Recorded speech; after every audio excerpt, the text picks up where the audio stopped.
चलो इस इंटरप्रिटेशन की प्रैक्टिस करते हैं। वो प्रैक्टिस करने से पहले कुछ बातें डिस्कस करेंगे। F7 के पेपर में एक तो ये कि ये मस्ट क्वेश्चन आएगा।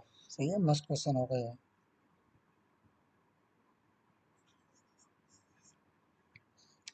अच्छा, अब क्वेश्चन दो तरह के हो सकते हैं। सही है, क्वेश्चन दो तरह के हो सकते हैं।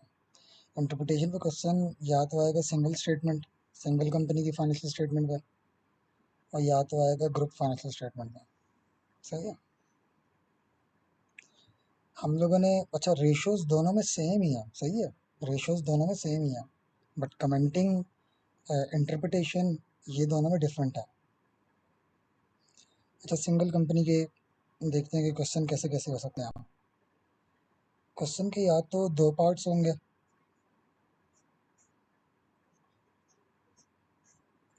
और या तो तीन पार्ट्स होंगे।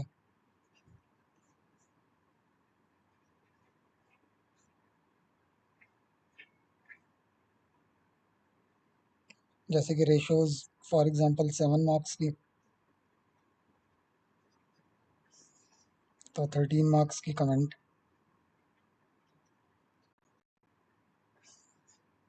और इसी तरह एडजस्टमेंट्स फॉर एग्जांपल 2 या 3 मार्क्स की, 4 5 6 मार्क्स की रेशियोज, और 10 से 12 कमेंट।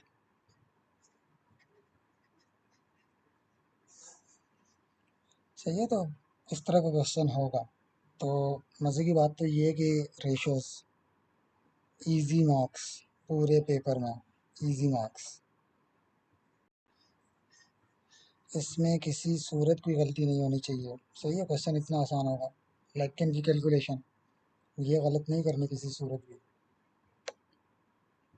तो दो तरह के क्वेश्चन हो सकते हैं। अब जिस तरह ये है, ये क्वेश्चन की रिक्वायरमेंट्स मैंने इधर कॉपी पेस्ट की हुई है। एक क्वेश्चन है मोवियर को,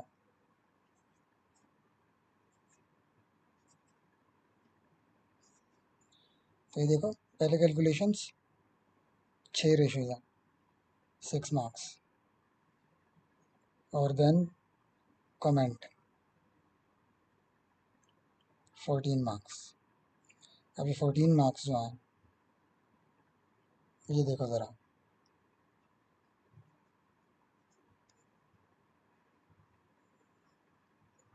कमेंटिंग की मार्किंग स्कीम देखो ज़रा गौर से। जो दूसरे वाले, ये क्वेश्चन है बनको वाला, बनको का क्वेश्चन है, रिक्वायरमेंट्स हैं। ये दोनों सिंगल कंपनी फाइनेंशियल स्टेटमेंट्स के इंटरप्रिटेशन की रिक्वायरमेंट्स हैं। इसमें देखो, adjust the information in note 3, calculate equivalent ratios. पहले वो कह रहे एडजस्ट करो, फिर कह रहे कैलकुलेट करो, तो 7 मार्क्स। तो कितने रेशियोज दिए हुए हैं, वो क्वेश्चन में दिए हुए थे। सही है, जो इंडस्ट्री एवरेज, सेक्टर एवरेज के दिए हुए ना रेशियोज, वैसे ही रेशियोज आपने निकालने हैं। किसके लिए? फॉर बन को। सही है, वैसे ही रेशियोज आपने निकालने हैं। तो इंडस्ट्री के कोई ना कोई रेशियोज दिए हुए होंगे क्वेश्चन में, एग्जैक्ट वही बनको के निकालने हैं। बट बनको की जो डेटा गिवन है उसमें एडजस्टमेंट्स हैं कुछ ना कुछ। पहले एडजस्टमेंट्स करोगे।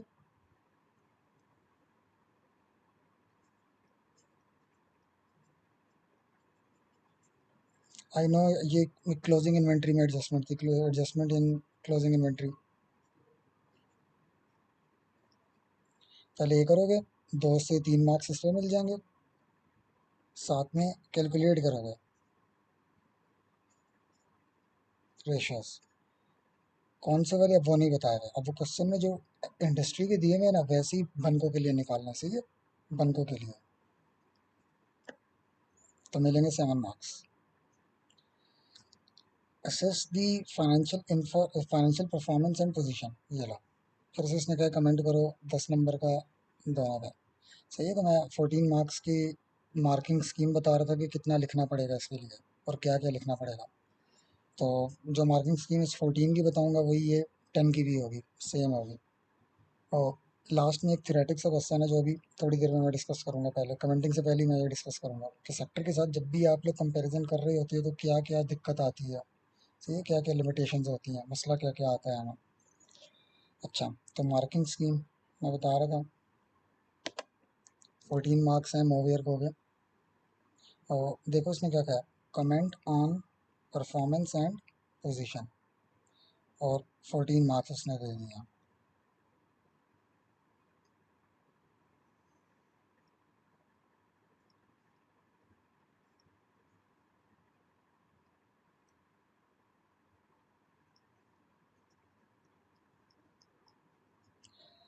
अच्छा, अब इसमें से 7 मार्क्स इधर आ गए।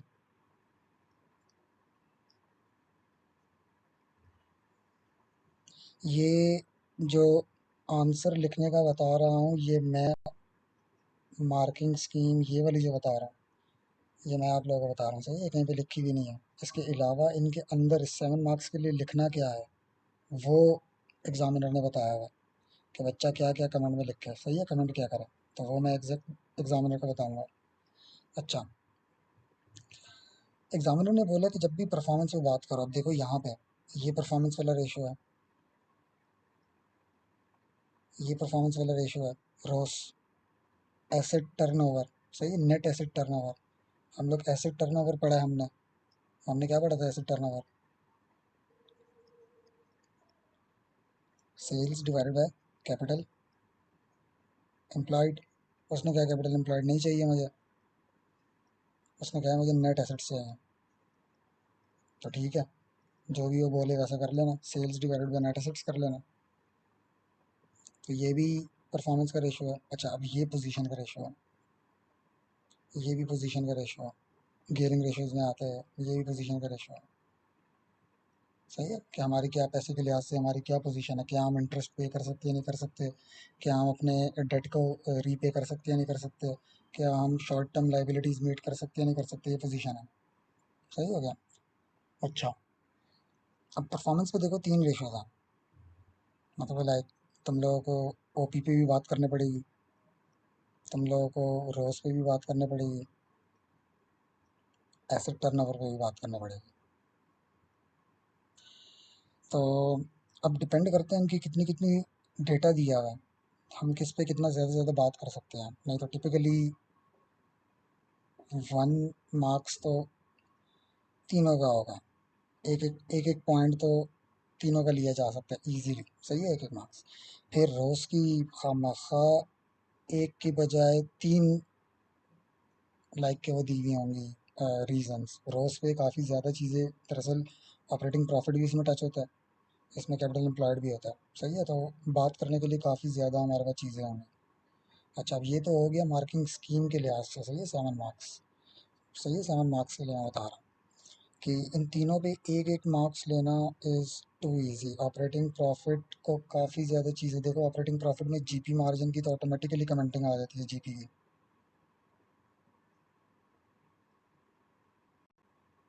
सही है, अब ये 7 मार्क्स इधर से भी लिए जा सकते हैं, बट उसने क्या कहा है एग्जामिनर ने, और से सुना सारे, उसने कहा है कि रेवेन्यू से बच्चा बात शुरू करेगा, परफॉर्मेंस में जब भी बच्चा बात करेगा, रेवेन्यू से बात शुरू करेगा। इसी तरह पोजीशन पे जब भी बात करेगा बच्चा, तो कैश से बात शुरू करेगा, कैश। सही है, उसके बाद करंट रेशो, उसके बाद इंटरेस्ट कवर, उसके बाद ये सी इंटरेस्ट कवर, और देन गियरिंग रेशो। सही है, तो करंट रेशो में हो ही नहीं सकता कि वो एक कोई रीज़न दे, तो 2 मार्क्स इधर। इंटरेस्ट कवर एक कर लो, इसका 2 या 3 लाजमन कमेंट में होगा। अच्छा, लाइक डिपेंड करता है, सही है, कि कितने कितने मार्क्स इन पे होंगे, डिपेंड करता है आपने कितनी कितनी बात करनी है लॉजिकली, वो क्या बात करनी है मैं बताऊंगा। मैं मार्क्स का बता रहा हूँ, ये नहीं कि आप ऑपरेटिंग प्रॉफिट के 3 शीटें लिख दो और इसके बारे में जिक्र ही ना करो, ये नहीं कि इधर 3 शीटें भर दो और इसके बारे में जिक्र ही ना करो, तो ऐसे मार्क्स, ये नहीं कि करंट रेशो पे मार्क्स मिल जाएंगे, नहीं, हद मार के 2 नंबर दे देगा, ज़्यादा नहीं। अच्छा, 1 नंबर उसने कहा है कि भाई बच्चा कंक्लूजन भी लिखा करे, कंक्लूजन देना इज़ गुड, 1 मार्क्स का ये है। सही है, यहाँ पे रेवेन्यू का 1 मार्क्स है, तो देखो 14 में से एक रेवेन्यू का आ गया, जहाँ से बात शुरू करोगे, एक कंक्लूजन का हो गया, आगे पीछे 12 मार्क्स, जो टेक्निकल आपने बात करनी है रेशोस में। सही है, देखो 14 मार्क्स के लिए मैंने क्या किया, फिर मैं 10 मार्क्स का भी बताता हूँ मार्किंग स्कीम। तो प्लान एग्जामिनर ने रिपोर्ट में लिखा,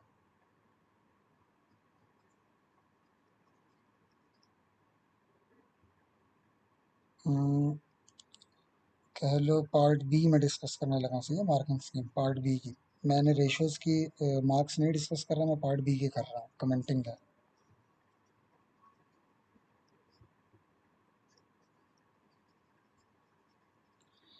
तो आप लोगों ने पहले परफॉर्मेंस लिखना, financial performance.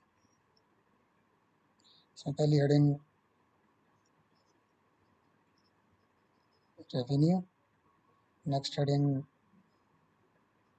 I think operating profit margin था, नेक्स्ट रोस था, और फिर नेट एसेट टर्न ओवर। सही है, ये नेटो बन गया बट ये नेट एसेट्स है।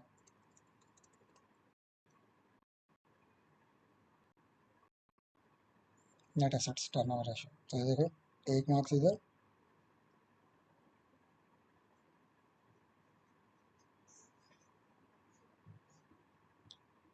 और फिर डिपेंड करते हैं कि कितना कितना। नहीं तो एक एक मार्क्स इनका लेना मैं आपको अभी थोड़ी देर में बताने लगा, कि आप बिल्कुल वहाँ पे ब्लैंक भी हुआ आपका माइंड, आपने एक एक नंबर कैसे लेना है मैं बताता हूँ। सही है, और फिर बाकी का डिपेंड करता है। तो आई होप सो कि एक इधर रीज़न एक्स्ट्रा होती है, एक इधर होती ही है। तो ये डिपेंड्स पे नहीं, 3 भी मिल सकते हैं, डिपेंड्स ऑन कमेंट। मैं बताता हूँ कि 1 मार्क्स के लिए कितना कमेंट करना पड़ता है।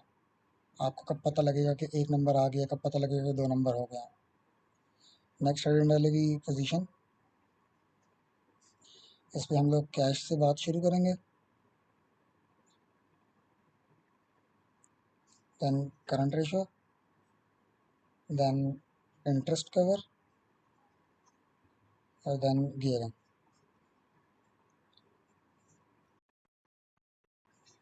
और एक लास्ट में हम लोग कंक्लूजन की हेडिंग डालेंगे, जिसमें एक जुमला परफॉर्मेंस का होगा, एक सेंटेंस, और एक सेंटेंस पोजीशन का होगा, वैसे कंक्लूड होगा। तो यहाँ पे डेट टू इक्विटी में लाजिम नहीं है कि 1 नंबर हो, यहाँ पे तो ज़्यादा नंबर छुपाए हुए होंगे उसने।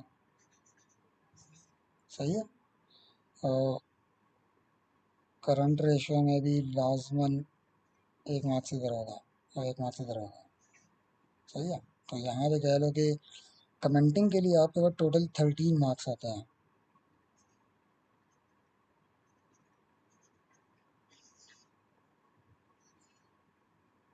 सही है, तो देख लो, ये तो मैक्सिमम स्कोर। अब अच्छा, ये 14 का मैंने बताया, इसके अलावा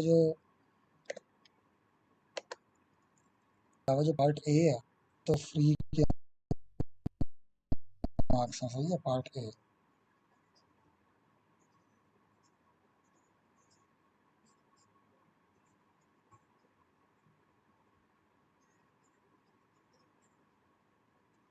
6 मार्क्स तो ये हैं। आई थिंक ये इजीएस्ट लॉन्ग क्वेश्चन है इस पूरे एफ7 में। सही है, इजीएस्ट लॉन्ग क्वेश्चन। जब ये कमेंटिंग में आपको बता दूंगा कि कैसे लिखने हैं पैराग्राफ्स। सही है, पैराग्राफ्स की जब हम ड्राफ्टिंग करेंगे, इंटरप्रिटेशन करेंगे, लिखेंगे, सही है, तो आपको ये सबसे ज़्यादा आसान क्वेश्चन पूरे एफ7 में नजर आएगा। सही है, ये देख लेना।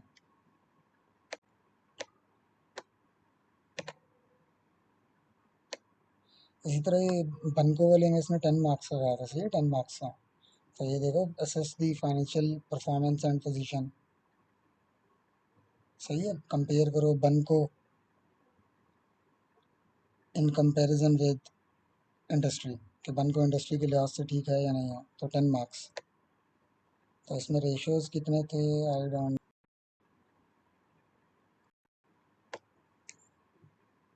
इसमें आई थिंक 3 ही रेशियोज थे।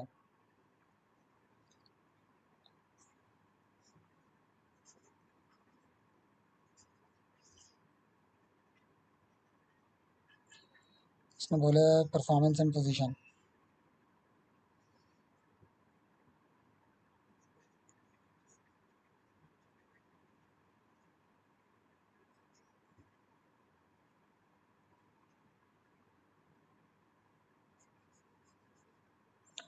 अच्छा, अब ये डिपेंड करता है कि 5 मार्क्स इधर और 4 इधर। सो ये डिपेंड करता है। फॉर एग्जांपल रेशियोज 3 है, ऑपरेटिंग प्रॉफिट मार्जिन, रोस और गेयरिंग। तो तुम लोग 10 मार्क्स है ना, 10 मार्क्स, तुम लोग कम से कम 5 मार्क्स इधर कर लो,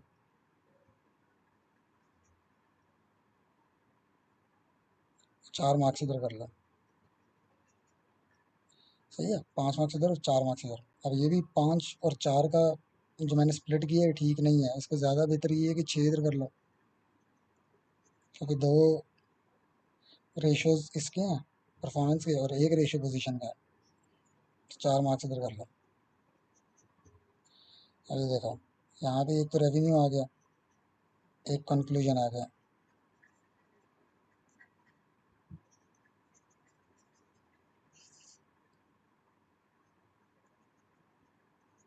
रेवेन्यू पे बात करोगे, उसके बाद ऑपरेटिंग प्रॉफिट मार्जिन पे बात करोगे,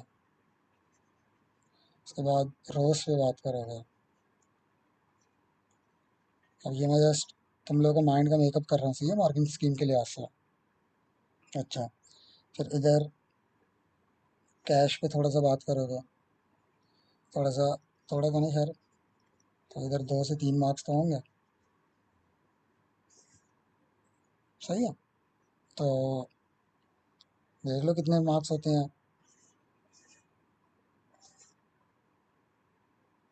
तकरीबन 9 मार्क्स।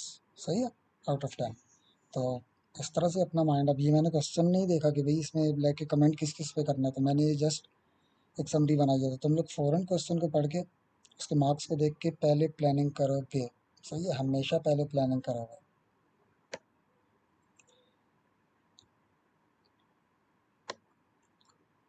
एग्जामिनर ने, ये मैंने एग्जामिनर का ये सारा कॉपी पेस्ट किया। सही है, अभी मैं जितनी भी बातें बताऊंगा एक भी मेरी नहीं होगी। अभी मैं एग्जामिनर की मार्किंग स्कीम और एग्जामिनर क्या चाहते हैं आंसर में सब मैं बताने लगा। उसने क्या लिखा है, must plan, planning, thinking and planning exam में यही आपके लिए बेस्ट है। एग्ज़ाम के दौरान थिंकिंग और प्लानिंग करना, क्वेश्चन को उसको इम्प्लीमेंट करने से पहले, यही बेस्ट है। इसके अलावा कुछ भी बेस्ट नहीं है, वो कह रहा है। सही है, बाकी जो मर्जी कर लो, तुम नहीं कर रहे हो कुछ भी सही। अब इंटरप्रिटेशन क्या कहती है। सही है, इंटरप्रिटेशन के लिए प्लानिंग क्यों ज़रूरी है। तो देखो, इंटरप्रिटेशन रिक्वायर्स कैंडिडेट्स कि आप लोग डेमॉन्स्ट्रेट करो, करके दिखाओ, करके दिखाओ। सही है, प्रैक्टिकली करके दिखाओगे ऐसा। प्रैक्टिकली किस तरह करके दिखाओगे, यही तो इम्तिहान है आपका। सही है, इसने क्वेश्चन ही ऐसा डिज़ाइन किया हुआ है कि वो इसमें आपको जज कर लेगा। कह रहे कि क्या करके दिखाओ, अंडरस्टैंडिंग अपनी, कि जो ट्रांजैक्शंस होती हैं,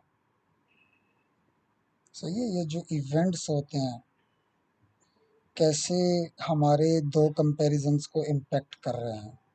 लाइक कि आप कहते हो कि मैंने अपने आप को पिछले साल के साथ कंपेयर करना है, तो ऐसी कौन सी ट्रांजैक्शंस हुई हैं इस साल, ऐसे कौन से इवेंट्स हुए हैं जो इन दोनों की कंपैरिजन को, लाइक कि तुम रीज़न बता सकते हो कि इनके कंपैरिजन क्यों नहीं हो रहे, ये दोनों इक्वल क्यों नहीं आ रहे। अगर सेम अकाउंटिंग पॉलिसीज थी, सेम ट्रांजैक्शन थी, तो फिर तो बराबर आना चाहिए था, ये क्यों नहीं बराबर आ रहा है। तो तुमने वो ट्रांजैक्शन और इवेंट्स को हाईलाइट करना है कि फलानी ट्रांजैक्शन में भी हुई है, जिसकी वजह से इस साल का ऑपरेटिंग प्रॉफिट और इस साल का ऑपरेटिंग प्रॉफिट डिफर कर रहे हैं। या अगर तुम कंपेयर कर रहे हो इंडस्ट्री के साथ, मीन्स के कंपेटिटर के साथ, तो ऐसी कौन सी ट्रांजैक्शंस हैं, ऐसी कौन सी चीज़ें हैं जो हम दोनों की, लाइक के देखो, वो इंडस्ट्री लाइक वो वही काम कर रही है जो हम कर रहे हैं, हम भी वही काम कर रही है जो पूरी इंडस्ट्री कर रही है, बट हम दोनों का रिजल्ट्स बराबर क्यों नहीं आए।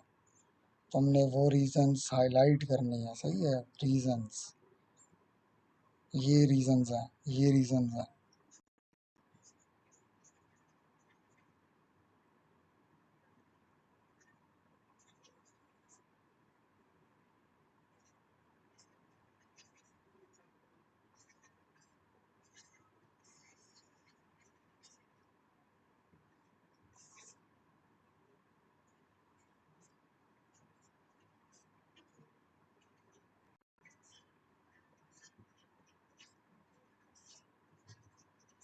तो सिर्फ कमेंट कर देना कि भाई हमारी परफॉर्मेंस अच्छी है, इंडस्ट्री की अच्छी नहीं है। नहीं नहीं नहीं नहीं नहीं, ये कमेंट आपको नंबर नहीं दिलाएगा। सही है। वो कह रहे कि ये क्यों डिफर कर रहे हैं, मुझे बताओगे। सही है, बताओगे। हाउ, कैसे, कैसे ये डिफर कर रहे हैं आपस में, क्यों एक बेहतर है, क्यों एक बेहतर नहीं है दूसरे से, ये बताओगे। सही है, ये बताओगे आप लोग।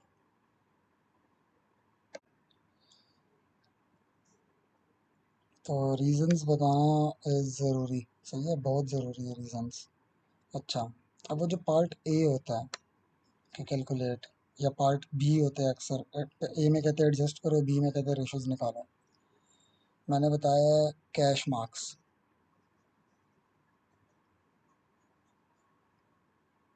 सही है, इजी मार्क्स। ये किसी सूरत का इस गलत ना हो। सही है, ये फ्री के मार्क्स हैं। जस्ट रेशो याद रखना है और अप्लाई करना है, कैलकुलेट करना है। तो ये देखो,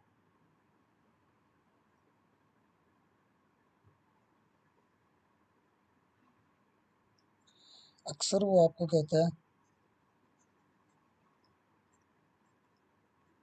एक ही कंपनी के दोनों साल के रेशो निकालो। For example GP margin. सही है, तो ये रेशो निकालना भी और ये दूसरा रेशो निकालना भी, तब 1 मार्क मिलेगा। सही है, तब 1 मार्क्स आपको मिलेंगे, नहीं तो नहीं।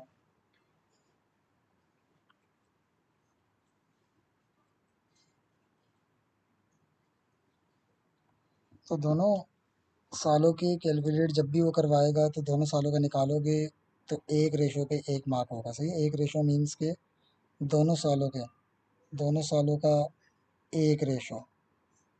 इसी तरह फॉर एग्जांपल रोज निकलवाया है, रोज कैलकुलेट करवा रहा है, तो तब 1 नंबर मिलेगा। अच्छा, अब ये यहाँ पे मैंने कहा है इजी मार्क्स हैं, और वो मार्क्स लेना इतना भी इजी नहीं है। क्या कह रहा है? Show your workings for all ratio is ज़रूरी।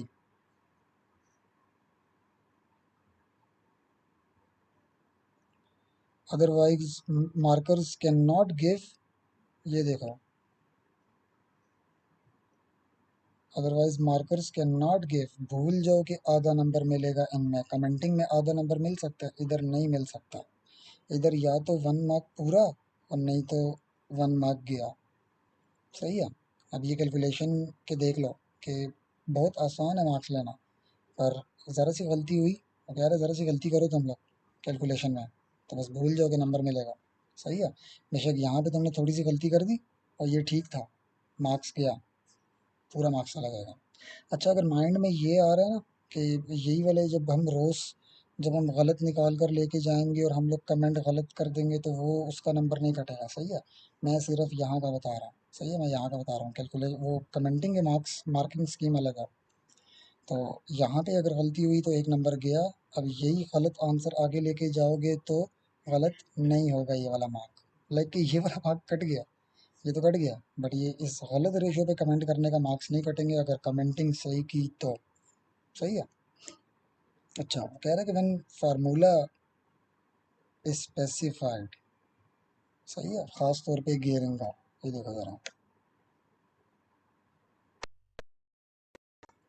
ये देखो मोवियर को। वो कह रहा है मैंने जब तुम लोगों को बता दिया कि डेट बाय इक्विटी वाला फार्मूला यूज़ करना है, तो और कोई भी यूज़ नहीं करना फिर। सही है, जब फार्मूला स्पेसिफाई कर दिया है तो फिर वही यूज़ करना है। जब उसने नेट दिया तो नंबर नहीं मिलेंगे। ये देखो ज़रा एग्जामिनर की टोन। सही है, मस्ट बी यूज। अच्छा, तो ये रेशोज़ का समझ आया। अच्छा, रेशोज़ में अब वो बनको वाले में, बनको वाले में मार्क्स थे आई थिंक 5 नहीं 7, 7 मार्क्स थे। ए पार्ट 7 मार्क्स। अब इसमें इसने कहा था एडजस्ट करो, और रेशोज कौन से हमें नहीं पता। मैंने वैसे ही बोला था कि रेशोज होंगे 3 for example, operating profit margin, ROCE और गेयरिंग फॉर एग्जांपल। और इसने कहा था एडजस्ट भी करो पार्ट ए में।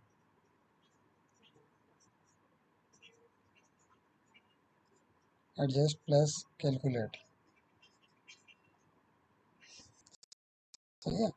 तो अब अगर इधर 3 है तो 3 मार्क्स इधर हो गए, कैलकुलेशन का एक नंबर आ गया, एक एक नंबर पर रेशो, और 4 मार्क्स इधर हो गए। अब अगर इधर 4 है, इंटरेस्ट कवर भी है, तो 4 मार्क्स इधर हो जाएंगे और 3 मार्क्स इधर हो जाएंगे। सही है। तो इस तरह से याद रखो। तो अगर उसने, देखो अब यहाँ पे क्यों नहीं 2 रेशोज उसने कैलकुलेट करवाया, अब यहाँ पे भी 2 करवा सकता था कि बनको का x4 भी निकालो और x5 भी निकालो, और फिर अगर ये 4 मार्क्स देता, अगर 4 मार्क्स अगर यहाँ पे होते तो मुझे पता लगता कि भाई 7 मार्क्स टोटल है, इसमें एडजस्टमेंट भी है और 4 रेशोज भी निकालना है। तो फिर ये 4 मार्क्स तुम्हें इन दोनों साल के यहाँ पे फिर 1 मार्क मिलता। सही है। बट उसने ऐसा नहीं किया, उसने एक ही निकलवाया। अगर एक ही निकलवाया तो एक पे ही तुम्हें 1 नंबर मिलेगा।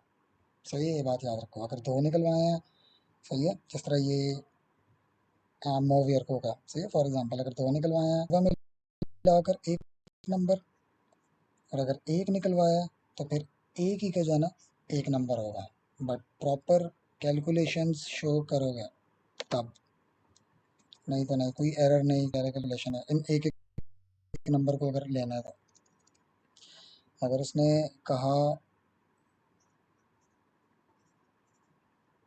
कैलकुलेट, फॉर एग्जांपल 6 रेशोज लिखे हैं उसने, और कहा है कि भाई x4 का भी निकालो x5 का भी, और आपको पता है कि कैलकुलेशन के 6 मार्क्स हैं, तो इन दोनों को निकालने का 1 नंबर मिलेगा विद कैलकुलेशन। और अगर उसने बोला कि 6 रेशोज निकालो और एक ही साल के वो निकलवा रहा है, तो फिर एक ही का 1 नंबर मिलेगा। सही है, ये याद रखना। मतलब कि लाइक एक रेशो दोनों सालों का या एक साल का निकालने पे 1 मार्क। आप कैलकुलेशन कैसे शो करोगे? अच्छा, उसने जो पार्ट ए है ना, उसके लिए पहले से ही आपके लिए वर्ड की शीट होती है, दरअसल कमेंटिंग वर्ड पे करवाता है, तो वर्ड पे ही उसने टेबल पहले से ही बनाया हुआ होता है। सही है, पहले से उसने टेबल बनाया हुआ होता है, 4 कॉलम्स बनाता है। अच्छा, ये 4 हो गए, ये भी एक और कर दो। तो यहाँ पे वो कहते हैं कि वर्किंग, यहाँ पे वो कहते हैं कि ratio, then working, then ratio. तो ये फॉर एग्जांपल x4 और ये x5 का लिखा हुआ होता है, उसने बीच में मेंशन किया हुआ था इसी कॉलम में। तो यहाँ पे जीबी मार्जिन उसने खुद लिखा हुआ था। अब ये पूरा टेबल उसने खुद डिज़ाइन किया हुआ है। अब तुम यहाँ पे आओगे, सही है, यहाँ पे आके क्लिक करोगे और वर्किंग करोगे। अब वर्किंग कैसे करोगे? तुम लोग पहले फार्मूला बताओगे पूरा लिख के, सही है, ग्रॉस प्रॉफिट डिवाइडेड बाय, नहीं, यस, सेल्स। सही है, यही फार्मूला जीपीएम, जीपी मार्जिन का। तो gross profit divided by sales multiply by 100। अब पहले तुमने ये लिखना है, सही है, यहाँ पे नंबर 1। उसके बाद इंटर दबाओगे तो तुम लोग इधर आ जाओगे नीचे, सही है। फिर तुम लोगों ने इसकी वैल्यूज़ लिखनी है गाइस, सही है। नहीं तो एक और शॉर्टकट बताऊँ जो मैं इख्तियार करता होता हूँ, सही है। देखो, पहले तो मैं पूरा पूरा वर्जन बताता हूँ ना इसका, जो तुम लोगों ने करना है। जैसे कि जीपी ग्रॉस प्रॉफिट x4 में है 200, और सेल्स हमने टोटल की हुई है 1000। सही है। तो तुम लोगों ने फिर ये लिखने के बाद ये दो, ये शो करने के बाद वर्किंग में, ये वर्किंग में शो कर दिया। उसके बाद इधर आ जाओगे रेशो में, जो रेशो वाला कॉलम है, इधर वो परसेंटेज लिख देना। सही है, 20%, 20% यहाँ पे वो लिख देना। तो ये दोनों सही करोगे तो आधा नंबर,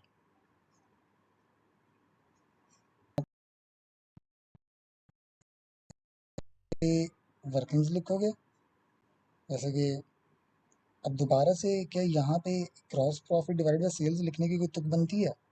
क्या दोबारा से कोई लिखोगे यहाँ पे? नहीं।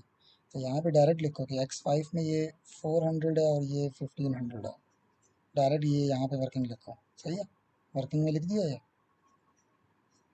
तो यहाँ पे आके डायरेक्ट आंसर लिख देना। तो कोई इतना बड़ा इशू नहीं है। सही है, मैं ये थोड़ा सा और साफ करके बना देता हूँ। देखो ज़रा, तुम लोगों ने प्रैक्टिस करवाऊंगा, सारा क्लियर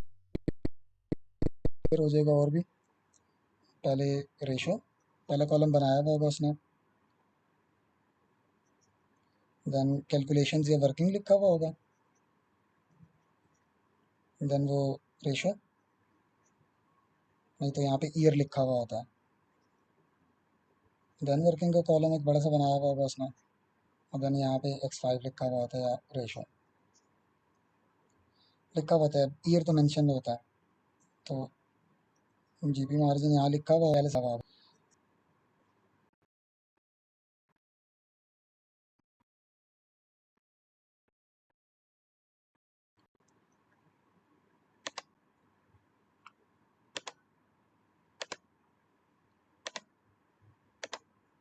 अच्छा, अब ये जो रेड में लिखा हुआ है ना, ये सारा उसने खुद बना कर दिया हुआ होगा कॉलम्स वगैरह वर्ड की शीट पे। तुम लोगों ने यहाँ पे लिखना है।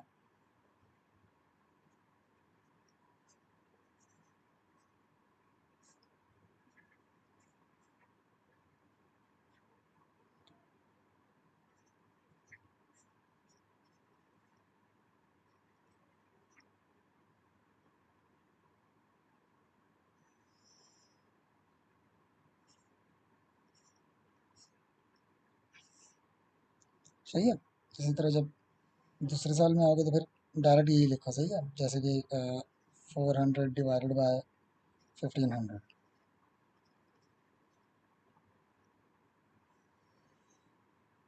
तो ये कितना बन जाता है? 22% कह लो, 22.5 है जो भी है। तो गाइस ये जो ग्रीन में सारा लिखा हुआ है ना, इसका 1 मार्क है। और उसने कहा है शो वर्किंग, तो ये लो। सही है, शो वर्किंग ये लो। अच्छा, तो ये बात याद रखनी है। और एक मैं वो शॉर्टकट सा बता रहा था, लाइक जो मैं करता हूँ।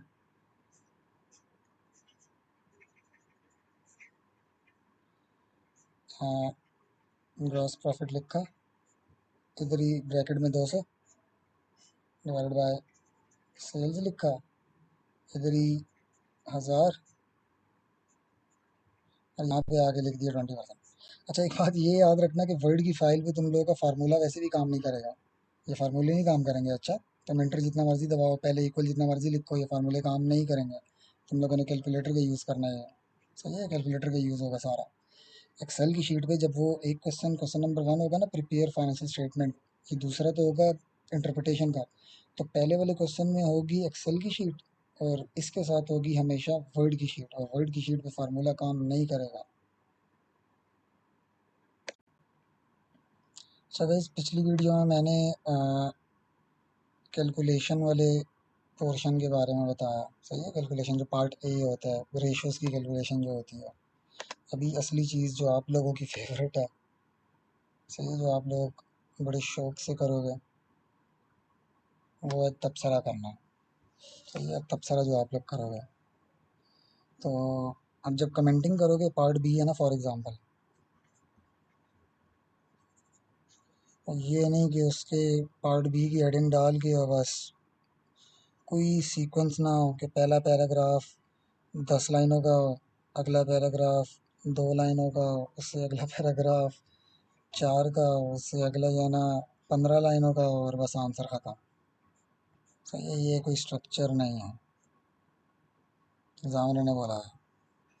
जिसने ऐसा किया ना कि कोई स्ट्रक्चर ना हुआ, तो 1 नंबर तो उसका वैसे ही गया। अच्छा, अब कह रहे कि भाई पैराग्राफ्स, पैराग्राफ्स बनाओगे। सही है, अब ये यहाँ पे तो इसने क्या, avoid continuous flow in paragraph. सही है, मतलब कि पैराग्राफ बहुत लंबा नहीं करना, इसका मतलब है कि भाई पैराग्राफ ही बनाने हैं, बट बहुत बड़े बड़े नहीं। सही है, पैरा 1, पैरा 2, पैरा 3, ये 3 पैराग्राफ या 4 पैराग्राफ, या फॉर एग्जांपल मैं कहता हूँ कि 14 मार्क्स हैं तो कम से कम 10 पैराग्राफ्स तो बनाओ बीच में। सही है, 10 पैराग्राफ तो बनाओ। ये पहले वाला रेवेन्यू का हो जाएगा, आखिरी वाला कंक्लूजन का हो जाएगा, तो बीच में बच गए 8। और रेशोज़ कोई 6 होंगे, तो उन 6 रेशोज़ पे कितने पैराग्राफ तो बनते हैं। और पैराग्राफ, एक पैराग्राफ की लेंथ कितनी होनी चाहिए, यानी कि बहुत बड़े बड़े। इसकी भी 3-4 लाइनें, इसकी भी 3-4-5 लाइनें। देखो 4 से 5 बोले ना तो तुम 5 लिखना। सही है, 5 लिखना, बट वो 5 ये नहीं कि तुम लोग बस 5 लाइनें ही पूरी करो। उन लाइनों में लिखना क्या है वो मैं बताता हूँ। सही है, सब्र करो, मैं बताता हूँ। तो तुम लोगों ने ज़्यादा बड़े बड़े पैराग्राफ नहीं लिखना। हेडिंग्स होनी चाहिए। एग्जामिनर को हेडिंग्स बड़ी पसंद है। सही है, कि लाइक सबकी हेडिंग्स होनी चाहिए। यहाँ पे जब बंदा लिखते रेवेन्यू, सही है, उससे भी पहले लिखा हुआ हो परफॉर्मेंस, और फिर सब हेडिंग रेवेन्यू।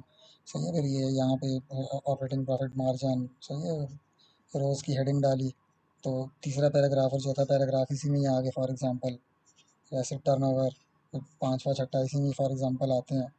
तो इस तरह से सही है, तो ये हेडिंग्स होनी चाहिए। हेडिंग्स यहाँ पे ऊपर परफॉर्मेंस, इस तरह से हेडिंग्स है। फिर इसके बाद एसेट टर्नओवर के बाद पोजीशन की हेडिंग हो, और फिर जो है ना उसमें फॉर एग्जांपल पोजीशन में तुम लोगों ने पहला कैश का लिखना है। सही है, इसके बाद for example 2 paragraph current ratio है, तो करंट रेशो लिख दो, नहीं तो लिक्विडिटी लिख दो इसकी जगह। कुछ भी हेडिंग डालो यार बस। तो जिसने नई हेडिंग डाली, जिसने डाली हैं, जैसे मर्जी डाली हैं, थोड़ी रेलिवेंट ही डालना है। ये ना कि तुम लोग कुछ भी उठा के लिख दो। तो जिसने डाली हैं और जिसने नई जो है ना हेडिंग्स डाली हैं, दोनों बच्चों में वो 1 मार्क्स का फ़र्क रखेगा। तो हेडिंग्स डालना मीन्स कि आपको 1 नंबर और मिल जाएगा बीच में। अच्छा, और ये क्या बताता है, examiner encourages the use of सब हेडिंग्स, जैसे कि परफॉर्मेंस, पोजीशन, फ्यूचर इश्यूज कोई हो, कोई कंक्लूजन। सही है।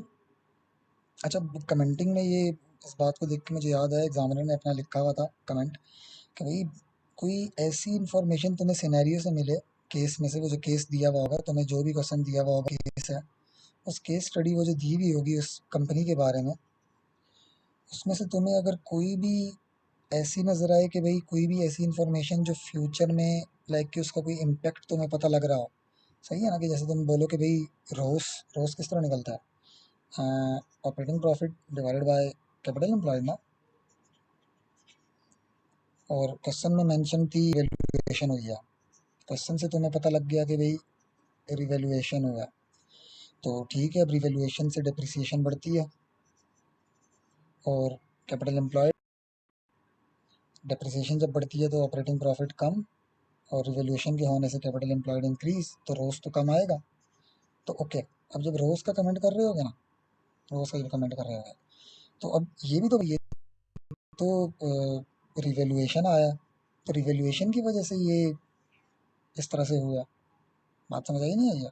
तो फ्यूचर उसका इम्पैक्ट क्या है कि भाई ये कल को हमें गेन रियलाइज होगा। सही है, ज़्यादा से ज़्यादा हायर प्रॉफिट्स कमा कर देगा, या प्रॉपर्टी बेच दी तो लाइक कि हमें ज़्यादा कैश फ्लो कमा कर दे सकता है। तो कोई ना कोई इसका फ्यूचर इम्पैक्ट तुम लोग बताओ कि भाई ये अभी ऐसी सिचुएशन है, कि अभी रिवैल्यूएशन हुआ है तो ऐसी सिचुएशन है। जब तुमने बता दिया रोज़ के बारे में कि भाई उसकी रोज़ की गिरने की वजह रिवैल्यूएशन है, ये बात समझा दी, उसके बाद एक छोटी सी बात अलहदा से, बेशक एक छोटा सा पैराग्राफ बना लो 3-4 लाइनों का, कि बताओ कि भाई रोज़ चूँकि एक ऐसा, लाइक कि रिवैल्यूएशन करना एक ऐसी इवेंट थी, एक ऐसी ट्रांजैक्शन थी कि इसकी वजह से रोज़ ख़राब हो सकता है। सही है, रोज़ ख़राब ये कर देता है, बट ये असल की अगर हम लोग रिवैल्यूएशन को रिमूव कर दें, इसमें से रिमूव कर दें हम रिवैल्यूएशन को, तो फिर रोज़ अपनी असल की जो लाइक कि उसकी जो वैल्यू थी, वो जो रोज़ निकलना था असल का, जो हमारी असल की परफॉर्मेंस थी इस रिवैल्यूएशन को हटा के, तो वो काफ़ी अच्छी हो सकती है अगर हम रिवैल्यूएशन को हटा दें। सही है, कुछ इस तरह की बात तुम लोग मेंशन करो, तो ये एग्जामिनर को ये भी पसंद है। अब यहाँ पे तो इसने यहाँ पे जिस नाम लिखा हुआ है ना, इस बात पे एग्जामिनर ने क्यों लाइक के कहा है कि यार कोई फ्यूचर का इम्पैक्ट या कोई फ्यूचर का इश्यूज की वजह से अराइज हो रहा हो। सही है, तो लाइक किस तरह की बात मेंशन करना भी एग्जामिनर 1 नंबर बीच में कहीं पे देता है एक्स्ट्रा। हेडिंग्स लिखने से क्या होता है, ये तुम्हारी ही मदद करेगा कि क्या मैं रिक्वायरमेंट्स पूरी कर रहा हूँ नहीं कर रहा, कि क्या मैं रिक्वायरमेंट्स के हिसाब से चल रहा हूँ नहीं चल रहा, क्या मैं ट्रैक पे हूँ या नहीं हूँ, सही है, कि मैं आंसर ठीक कर रहा हूँ नहीं कर रहा, सही है। एंड ये देखो ज़रा, रिस्क ऑफ रिपीटिशन भी ख़त्म हो जाएगा। अगर तुम लोगों ने हेडिंग्स डालते रहे तो रिपीटिटिव बातें इस तरह तुम नहीं करोगे, तो ये तो अच्छी बात है, क्योंकि की रिपीटिशन का कोई नंबर नहीं मिलेगा, सही है।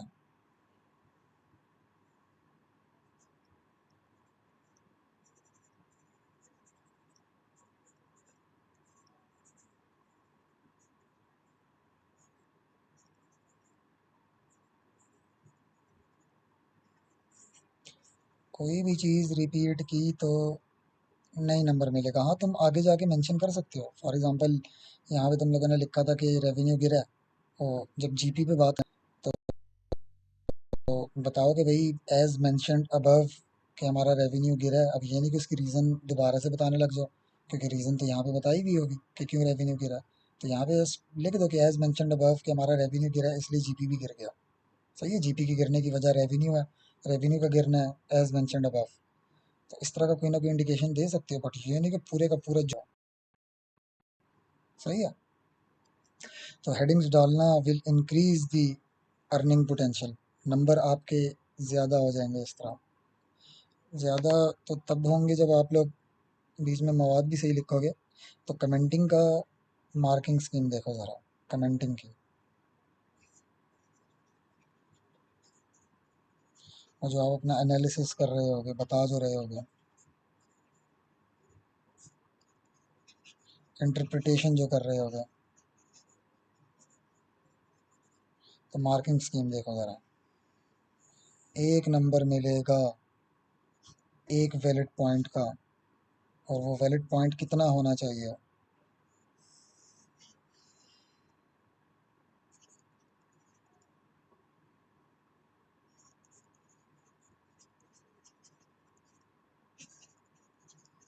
4 से 5 उस कंप्यूटर की लाइंस, तुम लोग प्रैक्टिस पेज पे कर रहे हो 4-5 लाइनों का, पेज पे भाई तुम 3 लाइनें लिखोगे, वो कंप्यूटर की एक लाइन होती है। बात समझ आई नहीं आई है?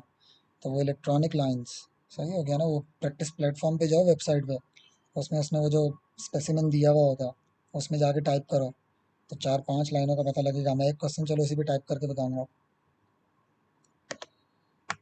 अच्छा, तो एक नंबर एक पैराग्राफ का, एक पैराग्राफ क्या होता है, पॉइंट। अब वो पैराग्राफ कितना लिखोगे, उस पैराग्राफ में क्या लिखोगे। अगर जीपी मार्जिन का पैराग्राफ लिखना है तो उसमें क्या लिखोगे, क्या बताओगे। तो देखो, सबसे पहले पैराग्राफ में तुम अब वो जो 5 लाइनें लिखनी है ना, 5 लाइनें, अच्छा वो 5 उसने बोला हुआ है, 6 भी हो सकती हैं, 4 भी हो सकती हैं, तो 5 लाइनें। इन 5 लाइनों में तुमने क्या लिखना है यहाँ से लेके यहाँ तक। सबसे पहले इंट्रो, सबसे पहले इंट्रो, ये हेडिंग नहीं डालनी इंट्रो की, ये हेडिंग नहीं डालनी, बट इंट्रो लिखना है, सही है, इंट्रो लिखना है। सबसे पहले तुमने उस पैराग्राफ में इंट्रो लिखना है।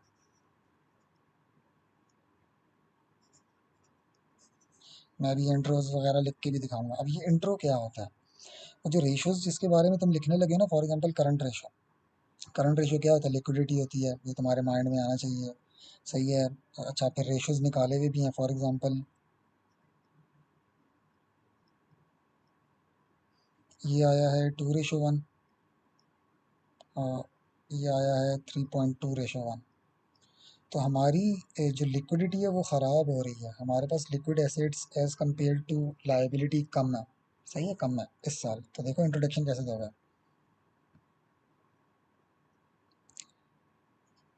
डब्ल्यू को was unable to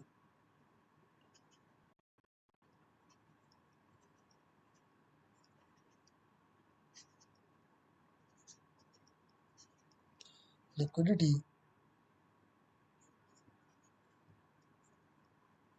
position in 20x8 as compared to 20x7।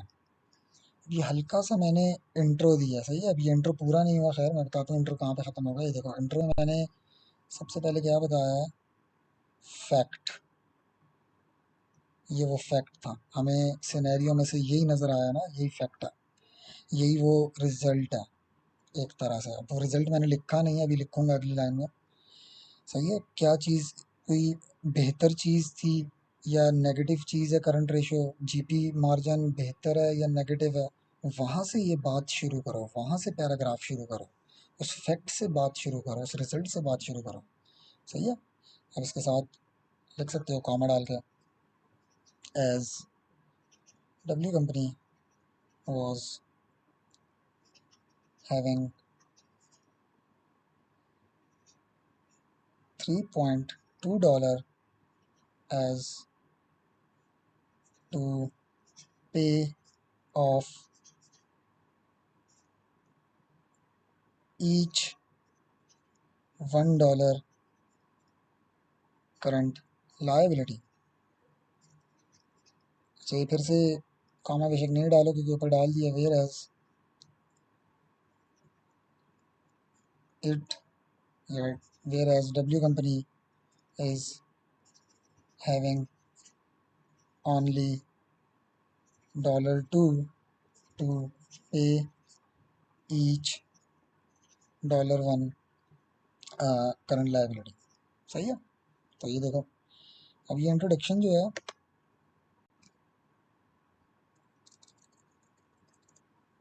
सही है, देखो, डब्ल्यू कंपनी earned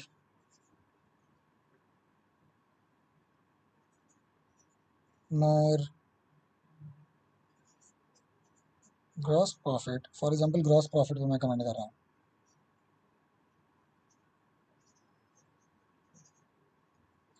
सही है। इन दो लाइनों को एक लाइन भी लिख बना सकते हो कि W company earned gross profit margin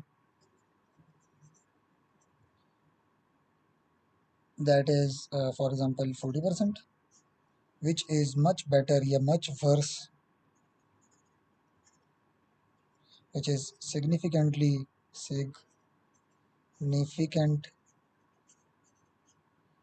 much higher, या मे बी क्वेश्चन में लोअर हो,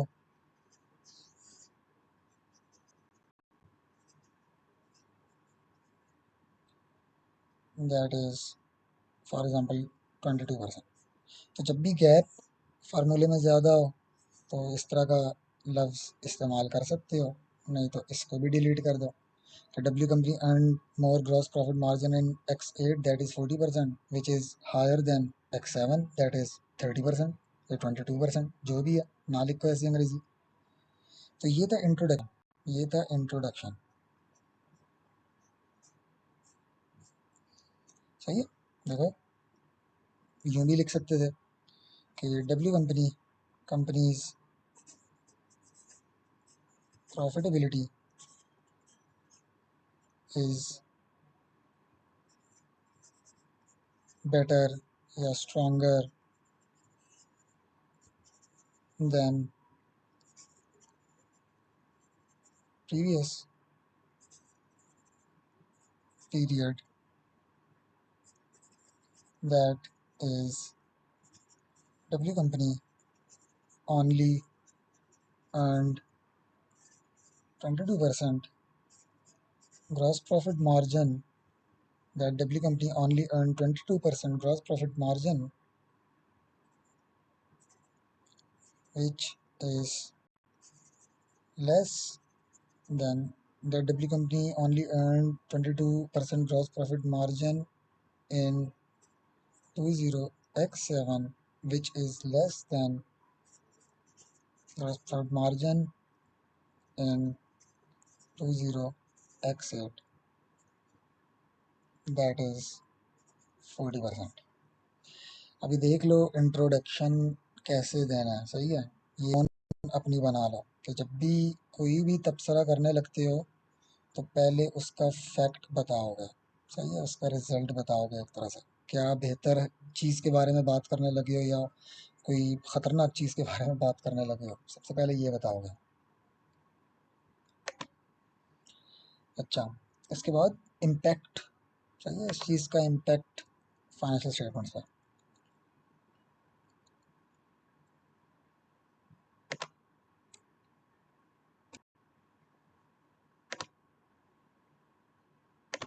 नेक्स्ट तुम लोगों ने बताना है impact.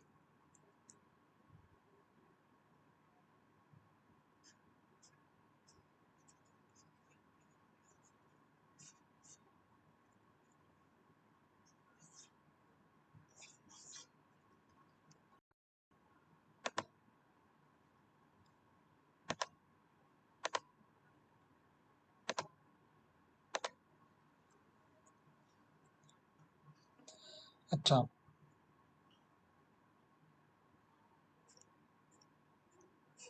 if W company maintain or improves its GP margin,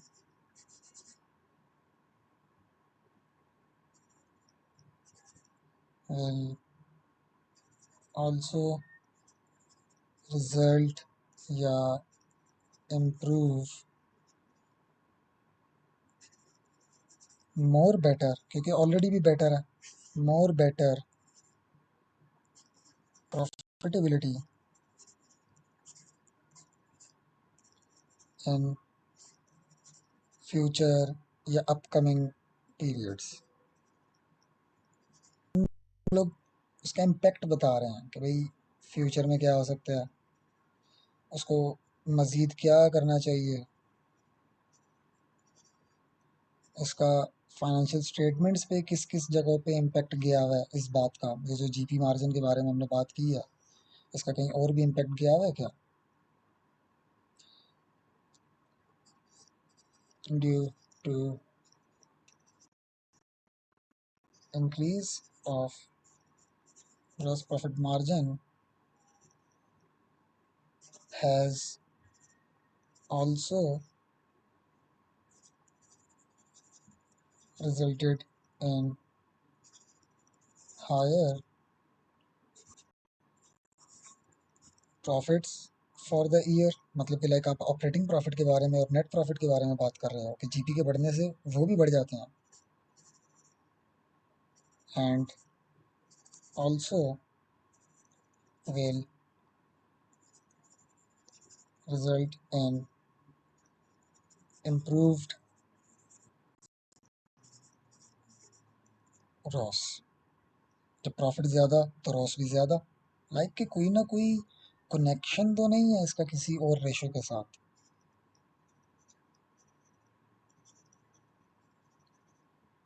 इसको कहते हैं impacts.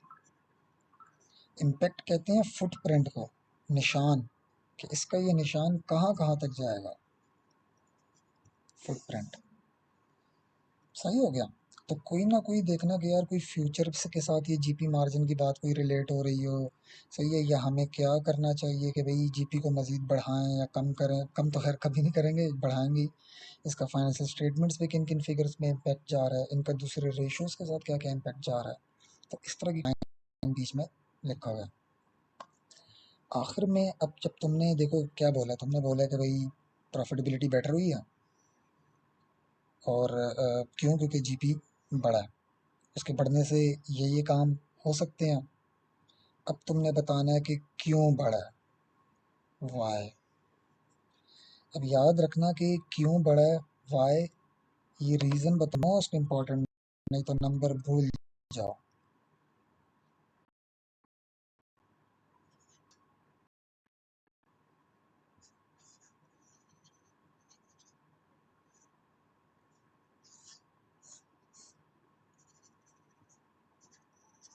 Y ratio has increased या डिक्रीज्ड, ऐसा क्या हुआ है?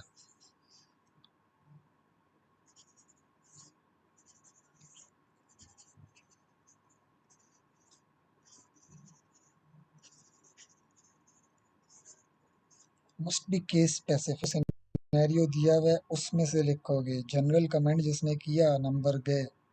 जनरल कमेंटिंग नहीं करनी, केस स्पेसिफिक। जैसे कि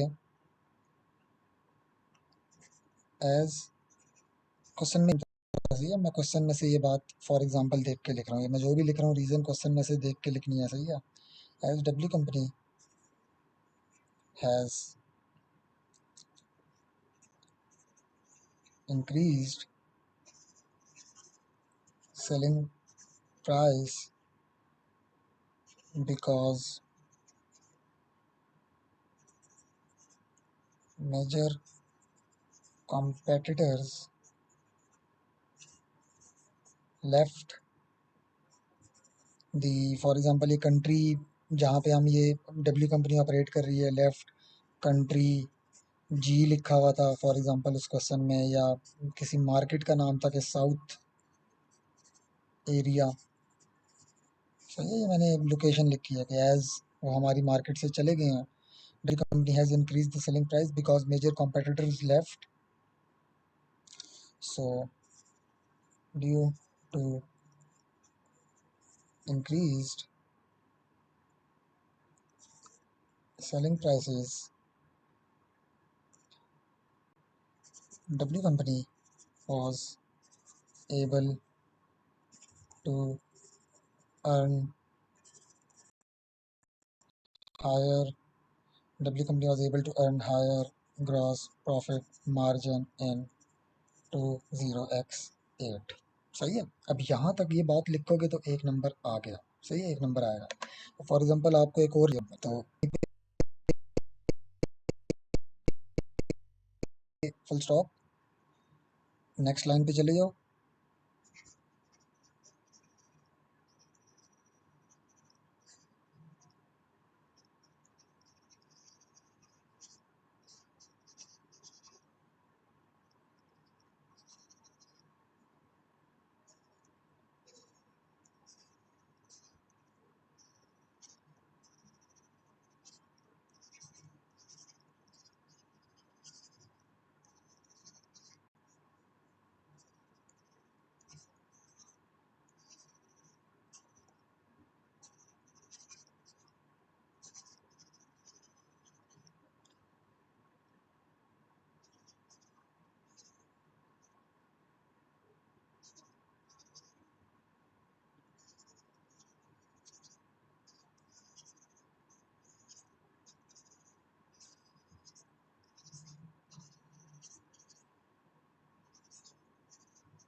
Another reason for an increased GPM is due to, देखो ये तब लिखनी है ये बातें जब एक और रीजन भी है क्वेश्चन में, जब रीजन ही नहीं है तो जनरल कमेंट्स लिखोगे तुम लोग क्या। तो another reason for increased gross profit margin is due to significant amount of discounts were availed, कि डब्ल्यू कंपनी को डिस्काउंट्स मिले हैं। क्यों, क्यों मिला था, हमने बल्क परचेज की थी, सही है, जिसने कॉस्ट ऑफ सेल्स को रिड्यूस और ग्रॉस प्रॉफिट मार्जिन को इंक्रीज। तो स्टेप बाय स्टेप लिखोगे, अच्छा स्टेप बाय स्टेप। डिस्काउंट मिले थे, क्यों, क्योंकि परचेज की थी, उसने किया क्या, कॉस्ट ऑफ सेल्स को कम और जीपी मार्जिन को बढ़ा दिया। बात समझ आई नहीं आई इस चीज़ की। तो reason must be case specific, सही है, केस के मुताबिक लिखना है तुम लोगों ने। तो देखो ये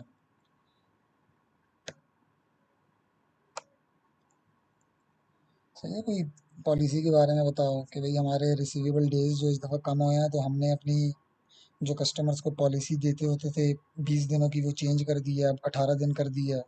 कोई इस तरह की रीज़न ढूंढोगे। कोई नया कॉन्ट्रैक्ट हमने किया था तो उसकी वजह से रिसीवेबल डेज कम या ज़्यादा हो गए हैं, या नए कॉन्ट्रैक्ट जो मिले हैं उनकी वजह से रेवेन्यू ज़्यादा हो गया या कम हो गया, सही है, कुछ इस तरह का। या कोई नई कैंपेन हमने मार्केटिंग की थी, उस मार्केटिंग की वजह से ऑपरेटिंग एक्सपेंसेस ज़्यादा हो गए हैं। कोई प्रोविजन का केस आया है तो ऑपरेटिंग एक्सपेंसेस ज़्यादा और ऑपरेटिंग प्रॉफिट मार्जिन कम हो गया। कोई ना कोई reason link to this scenario. तो गाइस पैराग्राफ, पैराग्राफ भूल गए हो, एक पैराग्राफ का एक नंबर है, सही है। एक पैराग्राफ का एक नंबर है।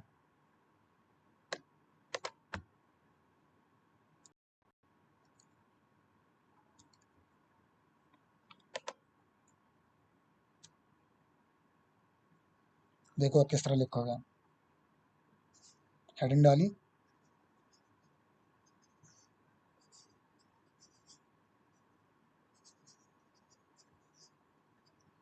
यहाँ पे लिख देना ओपीएम। बस अब इसके बाद ओपीएम यूज करो, सही है। ओपीएम। और एक नंबर लेने के लिए तुम लोगों को कितना लिखना पड़ेगा, देखो।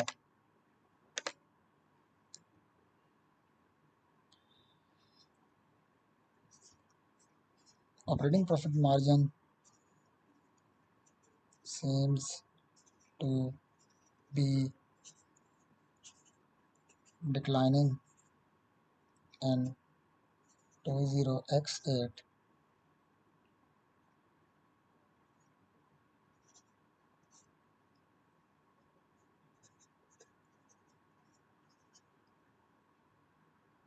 whereas फॉर एग्जांपल कंपनी का नाम है मोवियर।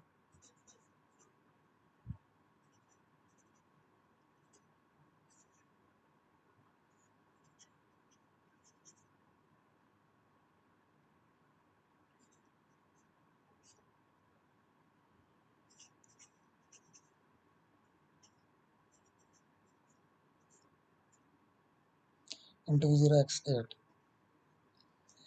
अच्छा, मैं एक और बात भी तुम लोगों को बताने लगा था, उस वक्त मेरे जहन से निकल गई। मैंने तुम लोगों को बताया कि भाई दूसरा पैराग्राफ होता है इम्पैक्ट, तीसरा होता है रीज़न। तुम लोग इन दोनों को आगे पीछे कर सकते हो, सही है। पैराग्राफ 2 और 3 को आगे पीछे कर सकते हो। कि तुम लोग जब इंट्रोडक्शन दोगे कि भाई ऑपरेटिंग ग्रॉस प्रॉफिट मार्जिन कम हुआ है, ज़्यादा हुआ है, साथ ही रीज़न लिख दो कि क्यों कम या ज़्यादा हुआ है। बाद में बता देना कि भाई उसका क्या क्या इम्पैक्ट हो सकता है। तो ये भी आप बात याद रखना। और लाजिम हर किसी का इम्पैक्ट भी क्वेश्चन में गिवन हो। क्या पता तुम लोग रीज़न लिखने, ऐसा भी हो सकता है, वरना हर्ष होगा।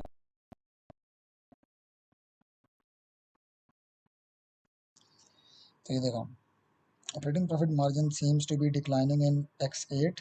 X8 में वो इतना था, वेयर एज नोवेयर को earn 24% operating profit margin in X7। अच्छा, अब काफ़ी गिरा है। इफ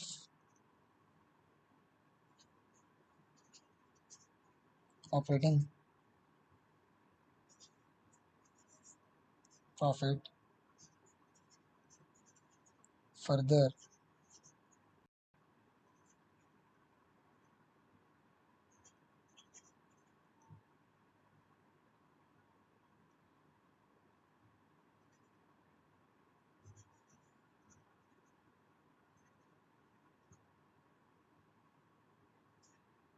अच्छा, ये मैं वो लिखने लग गया हूँ ना उसका, लाइक के इम्पैक्ट। तो ये इम्पैक्ट अभी नहीं लिखो, पहले ये इंट्रोडक्शन वाली लाइन थोड़ी सी वीक है, थोड़ा सा इसका मैं और स्ट्रॉन्ग करता हूँ। इंट्रोडक्शन वाली लाइन को मैं थोड़ा सा और स्ट्रॉन्ग करता हूँ, फिर ये वाली बात लिखूंगा।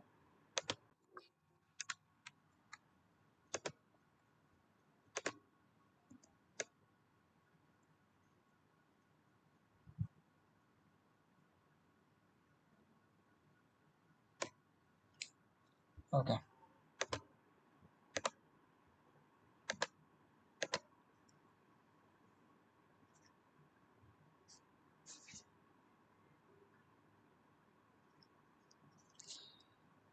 अच्छा,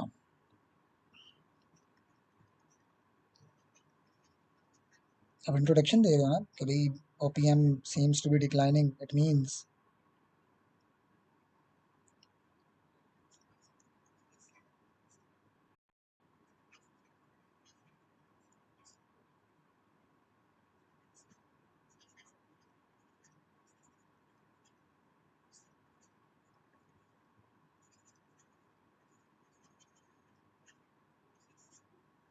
is worsen as compare to previous year.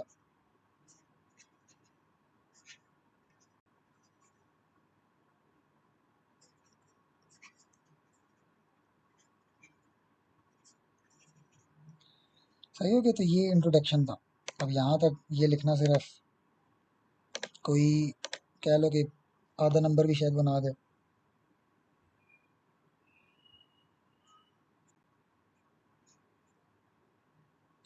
If अब इम्पैक्ट इसका फाइनेंशियल स्टेटमेंट्स पे क्या क्या इम्पैक्ट हो सकता है, किसी और रेशो पे क्या इम्पैक्ट हो सकता है, सही है, ओपीएम ऑपरेटिंग प्रॉफिट का, और किस किस चीज़ पे इम्पैक्ट हो सकता है।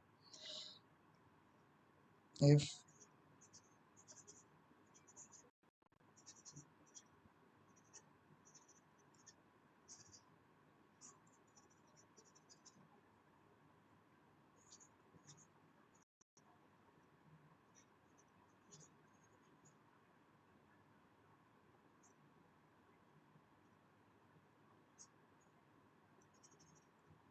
It might be loss making company, सही है, या it might face profitability issues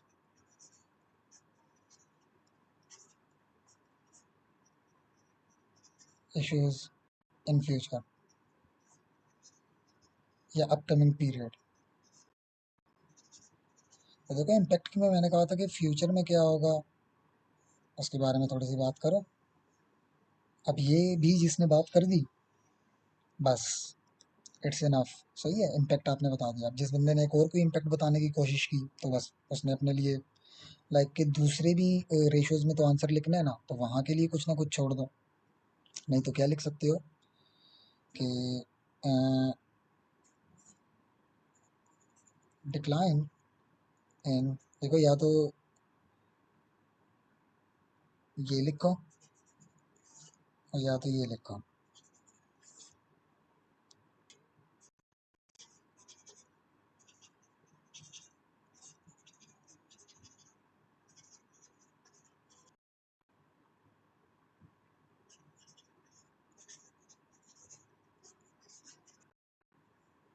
profit for year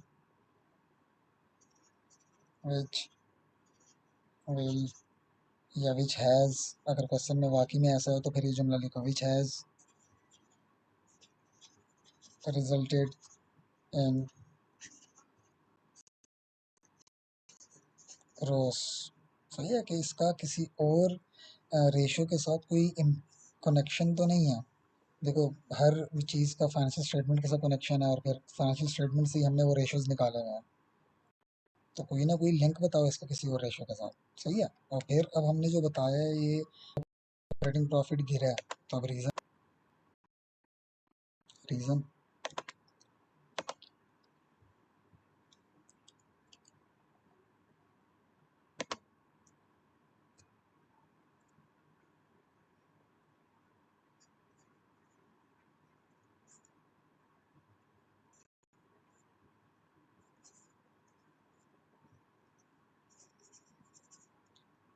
is due to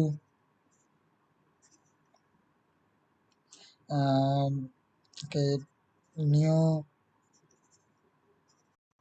research was carried out carried out on, तो ये लेख के रीज़न मैंने बताया कि केस स्पेसिफिक हो, केस से देख के बताओगे, सही है। तो मैं तो जनरली लिख रहा हूँ ना, तो मतलब केस को देख के बताओगे। was carried out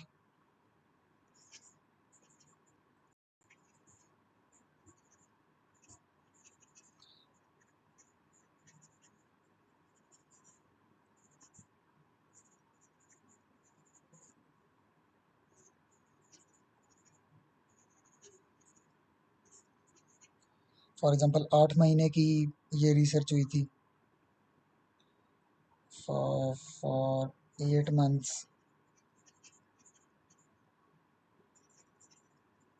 तो रिसर्च क्या होता है तुम लोगों को पता होना चाहिए, which was expensed in operating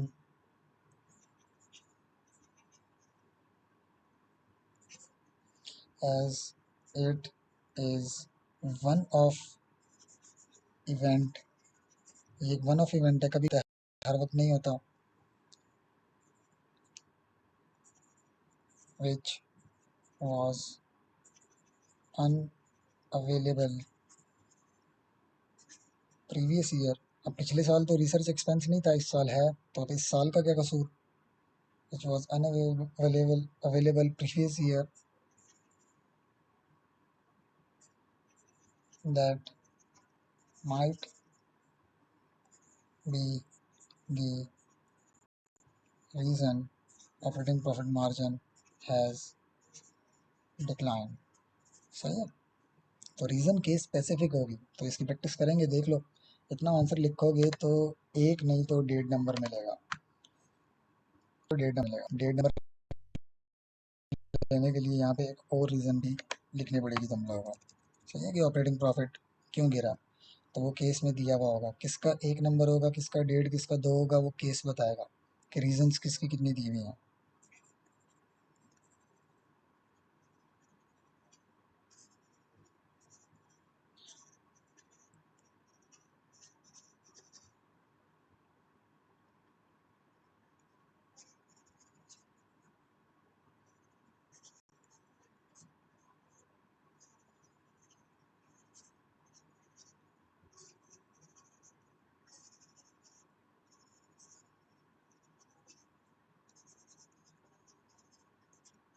company का नाम बार बार बीच में मेंशन करना है।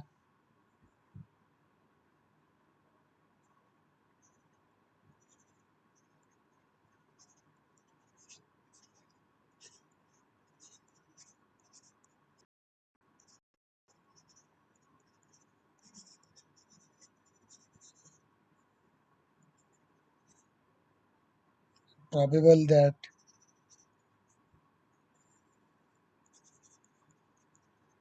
Mover will lose the case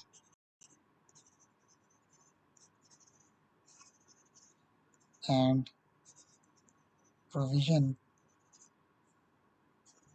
has been recorded in operating expenses which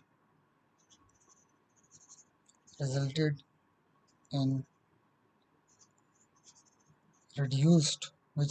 in reduced operating profit and operating profit margin। अभी देखो, एक रीज़न ये है और एक रीज़न ये है, ये ऊपर जो लिखी हुई है मैंने, एक रीज़न ये हो गई। सही है। तो देख लो कि रीज़न कैसे लिखनी है। तो आई बिलीव कि ये सबसे इजी मार्क्स वाला क्वेश्चन है, जिसमें नहीं चाहिए, कुछ भी नहीं चाहिए, F3 का बस नॉलेज चाहिए, सही वाला F3 का, लाइक अंडरस्टैंडिंग हो आपके पास थोड़ी बहुत ट्रांजैक्शंस की।